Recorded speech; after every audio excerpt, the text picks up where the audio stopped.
So Garrett and I first started our Normandy tour at the Utah Beach Museum. This is a photo of the outside, and this also happens to be where the actual landings occurred, on the beach behind it. The landings should have occurred further northeast, but we'll get to that later in the video as Garrett and I kind of hike up in that direction. The first photo I have here is going to be Garrett and I in front of this monument here. This is an American, or a mock-up of an American LCI with American troops running out of it. And then this is me in front of a monument to one of the units that stormed Utah Beach. And then behind this is going to be a very common sight in the next photo. This is a 50 millimeter anti-tank gun, or anti-infantry gun too. You could target both in a fortified position, and this is a very common gun that we would see over the course of the next few days. There's quite a few of these, and these are all original. The next photo is going to be from inside the museum. It's a great museum with lots of exhibits, but I will incorporate some photos from 2021 with Cheatham, because this shows this exhibit, one of these really good exhibits in here the best, and kind of has a lot going on that is common over the next few days. So first is this down here. This is a tobruk, and essentially a tobruk is a hole in concrete when something is in the hole, usually. In this photo we see a French tank turret has been mounted here, so it could rotate and fire, but there could be anything in there like a machine gun or a mortar or just a rifleman. And this was always part of a fighting nest, or Widerstandsnest is what they're called.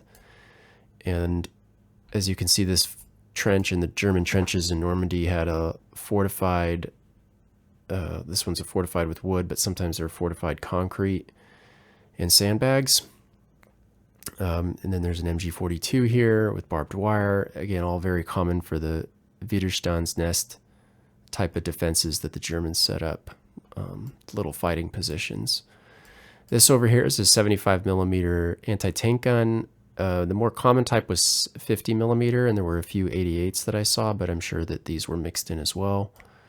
And over here is an American landing craft, a Duck W landing craft that was used, I think, more at Utah, but Omaha as well.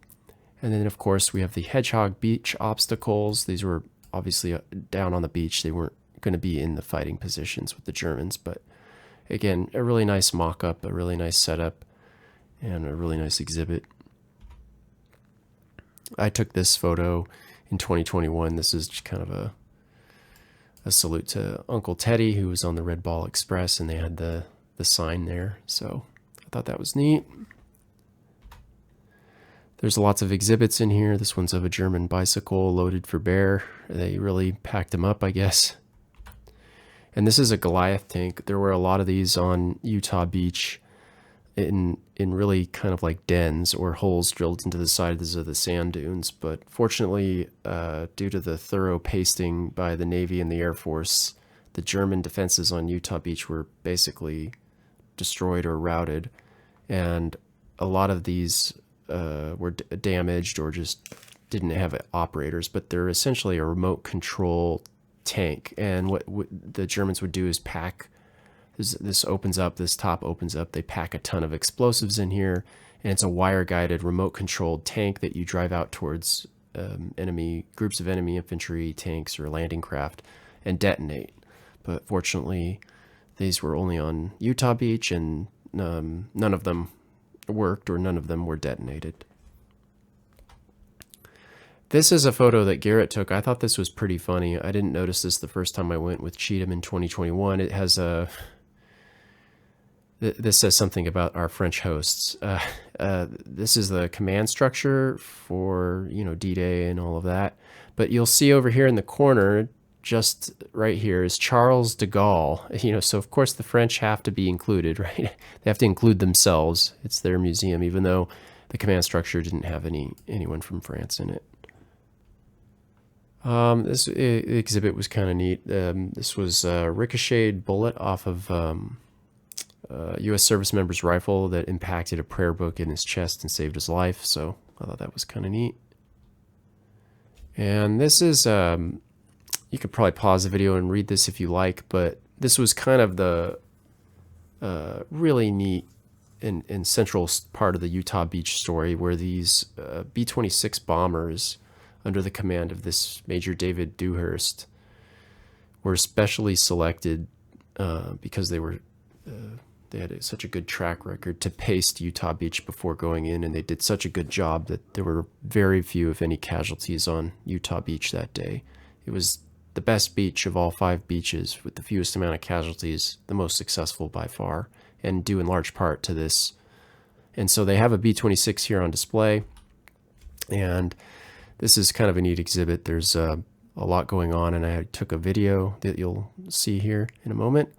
But you know, there is a windshield wiper right here, and I thought that was kind of funny. And the French also pick up parts from the farmers' fields and stuff, and this is kind of a theme throughout the next 4 days. They find old stuff and then turn it over to the museum, or typically sell it to the museum. And so there's some old aircraft parts that were dug up from the fields nearby, and then there's other little exhibits, and I thought this was funny. There's a guy trying to get in over here. Just found that out when I was going through these photos.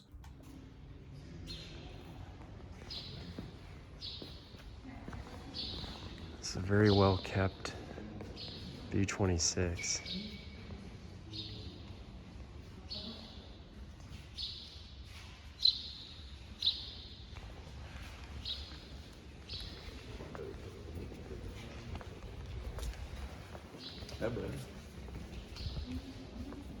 There's the tail turret.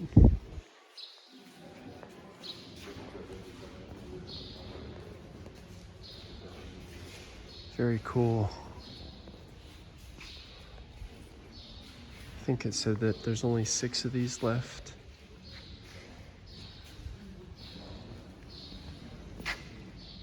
It's about the airfields.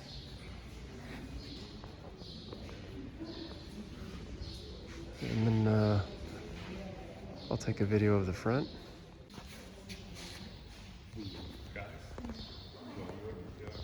There's a windshield wiper right below the bombardier here.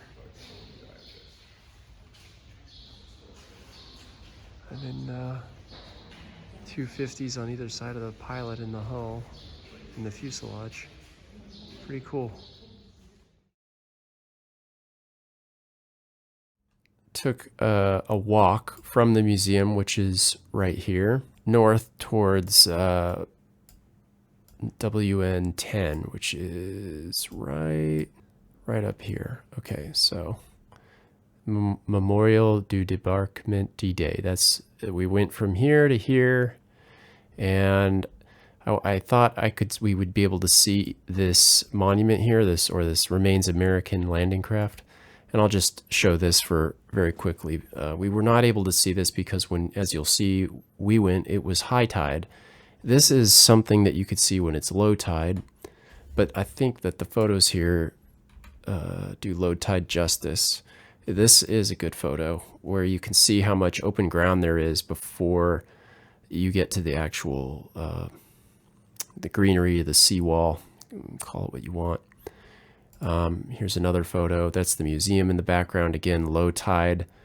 And again, you're going to see Garrett and I walking around at high tide. So lots of open ground. And this is one of the things the D-Day planners kind of grappled with. Do we go at low tide when all the obstacles underwater are not going to hurt our boats? Or should we go at high tide when we can get in real close, real quick, but the obstacles in the water can hurt us? And so this is the remains of a landing craft. It has degraded over 80 years.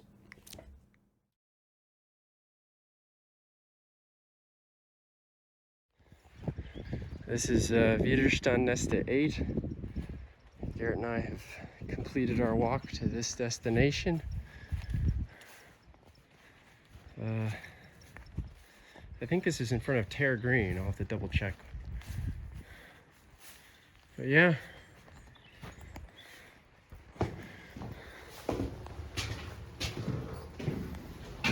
Nothing there, a little machine gun hole.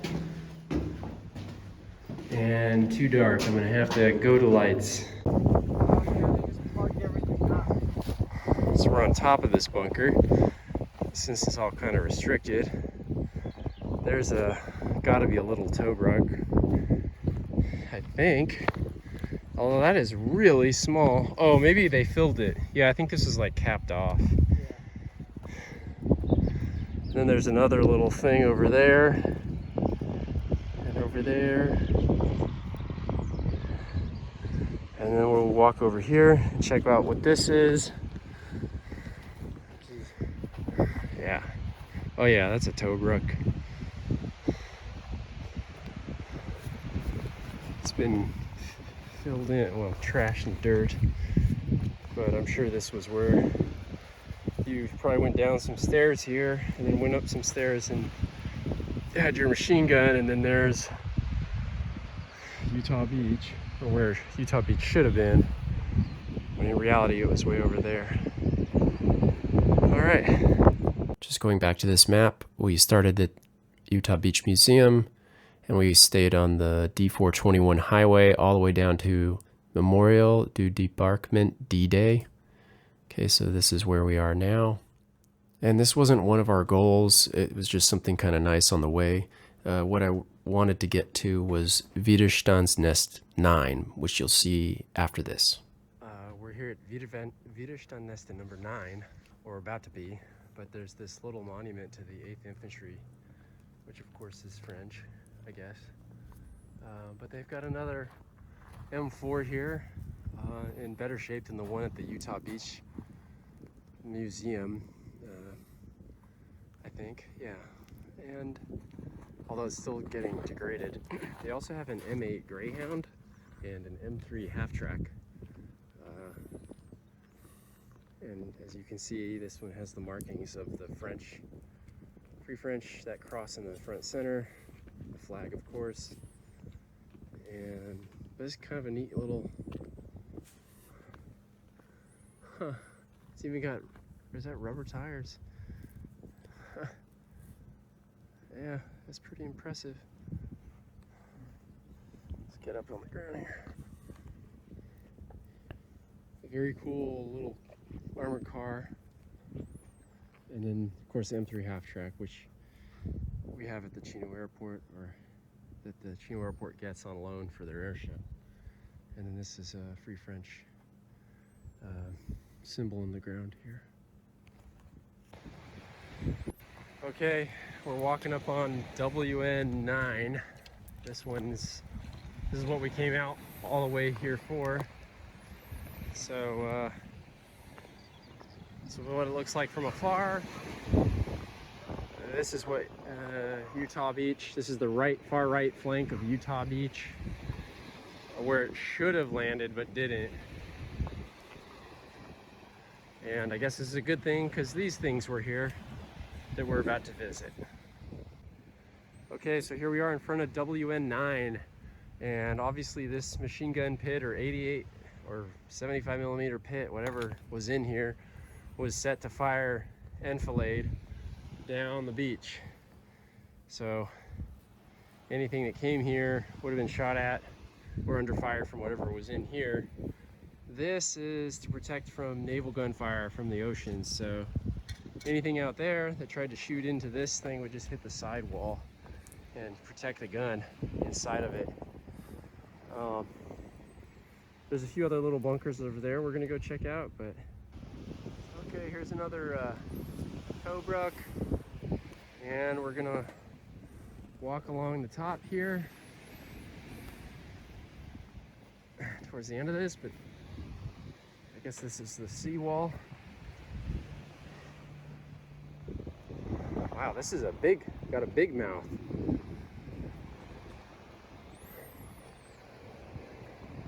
I wonder what was in here. Yeah, what is it? That looks nasty though. So the other side had an enfilade down the west side of the beach. This has enfilade to the east side. So after our hike down the 421 and doubling back on Utah Beach itself, it was about 3:30 or 4ish in the afternoon when our driver from the hotel came and picked us up.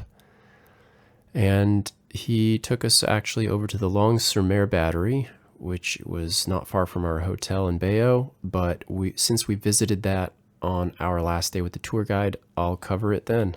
This was the only day that was self-guided, and I felt that this was best because there were so few casualties and I felt so little drama that we didn't need to have a tour guide for this day, so we just saved $1 and helped ourselves. Okay, see you in the next video.